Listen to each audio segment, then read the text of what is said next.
Welcome to my channel, MNN News. Stay updated.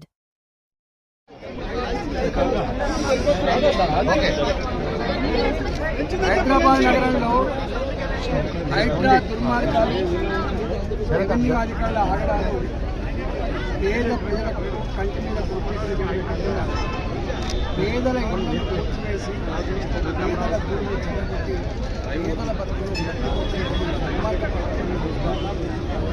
నేను ఇక్కడ బాలాజీ నగర్లో జవహర్ నగర్లో ఆరున్నతి నగర్లో వాళ్ళు రెవెన్యూ అధికారులు 30 ఏళ్ల క్రితం 40 ఏళ్ల క్రితం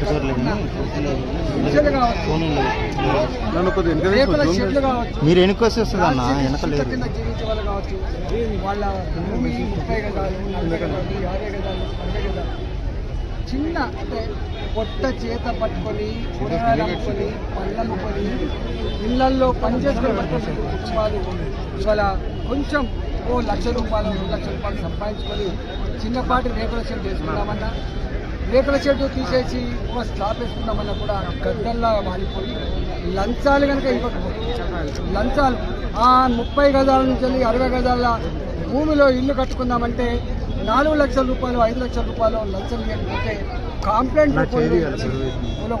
దుర్మార్గాలు చూస్తారు. వీళ్ళు కొత్తగా ఆక్రమించుకున్న భూములు కాదు, కొత్తగా కడుతున్నటువంటి కాలనీలు కాదు, ఇవన్నీ కూడా పాత కాలనీలలో 30 ఏళ్ల క్రితం కట్టుకున్న చిన్న చిన్న ఇల్లు తప్ప ఒకటి కాదు. కాబట్టి ఇలా దీనికి వ్యతిరేకంగా మేము ఇలా ధర్నా కార్యక్రమాలు చేపట్టాం. నేను ఒకటే ఈ ప్రభుత్వాన్ని హెచ్చరిస్తా ఉన్నా, పేదల జీవితాలతో చెలగాటమాడే దుర్మార్గ ప్రభుత్వం ఇవాళ వాళ్ళ ఉసురు తగిలిపోక తప్పదని చెప్పి హెచ్చరిస్తా ఉన్నా. నాదిగా హైదరాబాద్లో ఇవాళ విశ్వరంజయ నుంచి మొదలుపెట్టి అనేక వందల ఎకరాలలో పేదలకు 40 గజాలు 50 గజాలు ఇళ్ళ జాగలు ఇప్పించిన పార్టీ భారతీయ దత్తాత్రేయ నగర్ కావచ్చు, వాజ్పేయి నగర్ కావచ్చు, బద్దం బాలరెడ్డి గారు కావచ్చు, టైగర్ నరేంద్ర గారు కావచ్చు, అనేక సంవత్సరాలుగా పేదలకు అంతో ఇంతో జాగలు ఇప్పించిన వారు. అలాంటి బస్తీలను కూలగొట్టే ప్రయత్నం చేయాలని చెప్పి ప్రభుత్వాలు హెచ్చరిస్తా ఉన్నాం. రెండవది డంప్ యార్డ్. ఈ డంప్ యార్డు 40 ఏళ్ల క్రితం మొత్తం హైదరాబాద్ 1.5 కోట్ల జనాభాకి ఇదే డంప్ యార్డు. ఆ డంప్ యార్డు వల్ల చుట్టుపక్కల 20 కిలోమీటర్ల వరకు ఆ మురికి నీళ్ళని కూడా విషంతో కూడిన నీళ్ళుగా మారిపోయి ఇలా బోర్లు కానీ బావులు కానీ వ్యవసాయకాలు కానీ ఇలా తాగే నీళ్లు కానీ విషమైపోయి జీవించే పరిస్థితి. రెండోది వాసనకి భరించే పరిస్థితి. ఇక్కడ ఆ డంప్ యార్డ్తో వచ్చేటువంటి పురుగులు కీటకాలు వాలిపోతే మొత్తం గుర్రలు వస్తూ ఉంటాయి. వీళ్ళు సంపాదించిన పైసా వైద్యానికి పోతుంది తప్ప వాళ్ళు బాగుపడే పరిస్థితి కనబడుతుంది. ఇక్కడ దవాఖాన సౌకర్యం లేదు, ఇక్కడ స్కూల్ సౌకర్యం లేదు, తాగే నీళ్ళ సౌకర్యం లేదు, రోడ్ల సౌకర్యం లేదు, ఇక్కడ ఇవాళ డ్రైనేజ్ వ్యవస్థ లేదు. ఇక్కడ వాళ్ళ వైపు కన్నెత్తి చూసిన పాపాలు పోలేదు.